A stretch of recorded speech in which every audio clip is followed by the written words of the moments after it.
చాలదా ఈ జన్మ చాలదా, శివకీర్తన చేయ ఈ జన్మ చాలదా. అంతే కదండి, ఈ జన్మ మనకి సరిపోతుంది ఈ శివారాధనకి.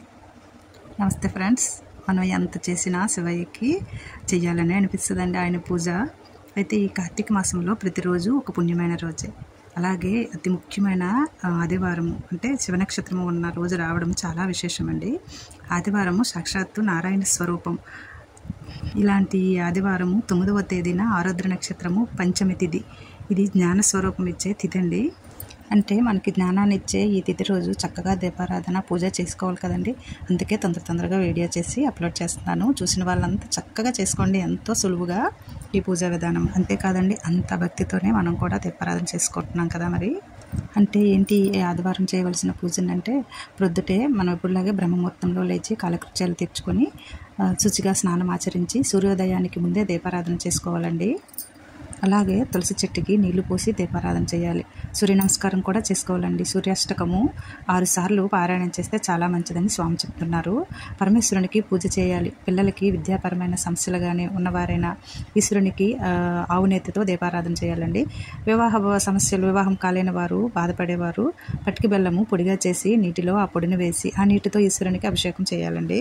అంతేకాదండి, గన్నేరు మల్లె పుష్పాలతో అర్చన చేయాలి. పరమేశ్వరుని అనుగ్రహము, సమస్యలు తొలగిపోతాయి, అనుగ్రహం తప్పకుండా కలుగుతుందండి. మన భాగస్వామి చక్కగా మనతో మంచిగా ఉంటారు.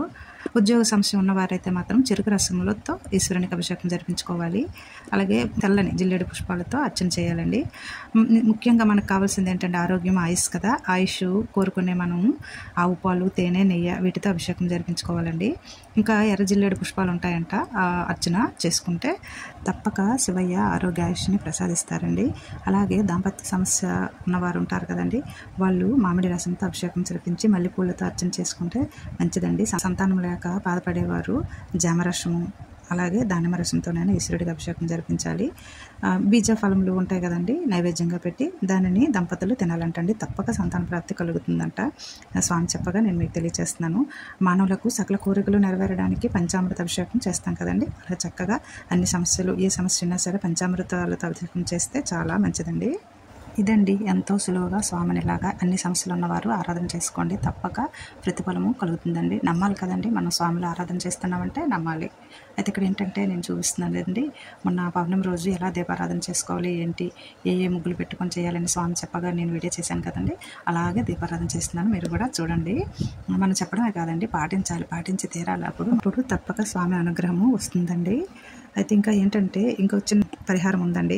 అదేంటంటే అన్నంతో అభిషేకం ఎలా చేయాలనేది చెప్తానండి. దానికి ముందుగా మీకు ఒక విషయం చెప్తున్నానండి. ఇలా అన్నంతో అభిషేకం అన్ని దేవాలయంలో చేయరు, కొన్ని దేవాలయంలో చేస్తారు. మా దేవాలయంలో మాత్రం రేపు చేస్తున్నామండి. అయితే ఏంటంటే పరమేశ్వరుడు ఎంతో సంతోషిస్తారండి. కోరిన కోరికలు ఉంటే తప్పక అనుగ్రహాన్ని కలిగిస్తారు. ఎంతో సులువుగా ఈ పద్ధతిని తప్పక చేయండి. అయితే స్వామికి ఎంతో ఇలా పూజలు చేసి సేవలు చేస్తుంటే ఎంతో ఆనందం అనిపిస్తుందండి.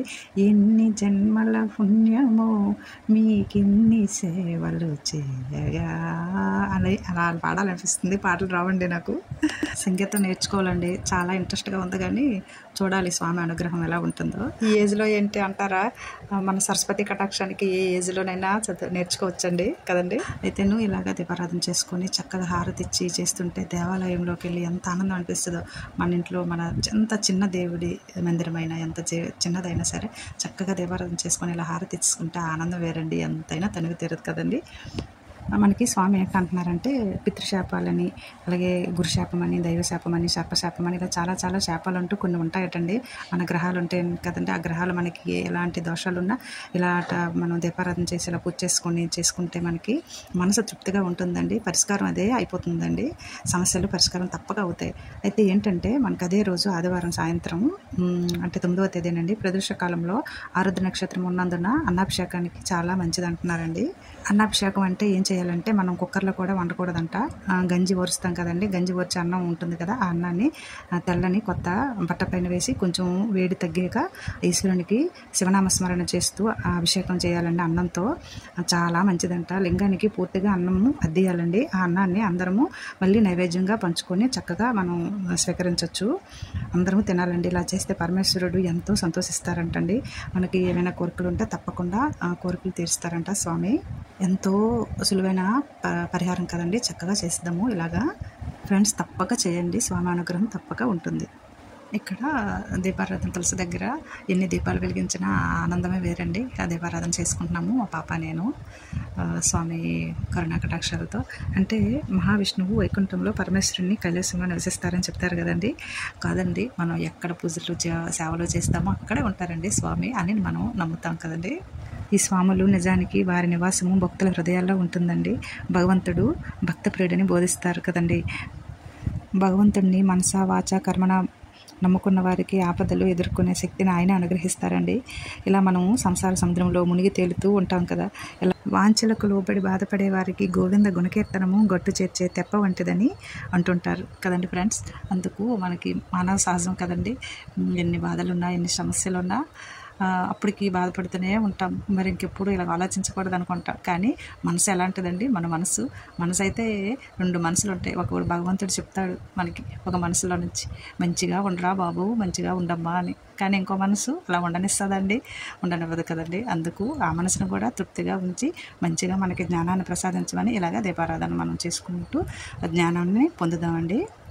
ఇంకా ముఖ్యమైనది ఏంటంటే ఎంత మనం భక్తిగా దీపారాధన చేసుకుంటామో అలాగే దానము అంతే గొప్పదండి. దానమే కాదండి, వాగ్దానం కూడా అంతే గొప్పది.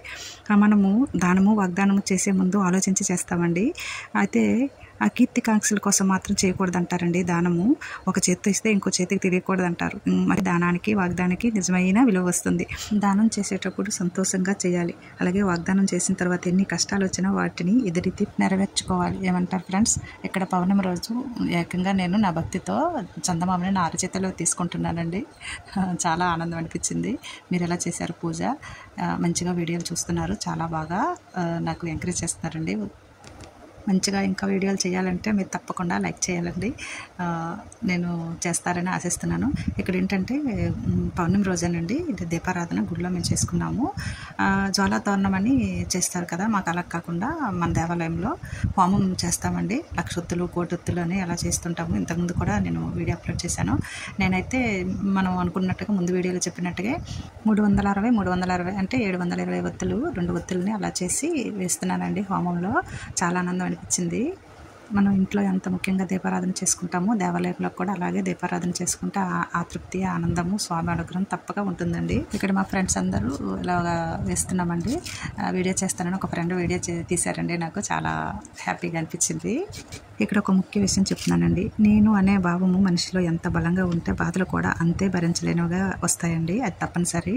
ప్రేమ, కరుణ, మైత్రి ఎదుటి వారికి ప్రతిపూర్వకంగా మనం ఇస్తే అంతే ప్రేమగా తిరిగి మనము పొందగలం అనేది మాత్రం గుర్తుపెట్టుకోవాలండి. చాలా మంచిగా ఉంది వీడియో. తప్పక చూడండి, లైక్ చేయండి. ఇంకా వీడియో కోసం సబ్స్క్రైబ్ చేసుకోండి ఫ్రెండ్స్. ఓం నమః శివాయ, నమో నారాయణాయ, కార్తీక దామోదరాయ నమస్తే, నమో నమః. Okay friends, thank you so much.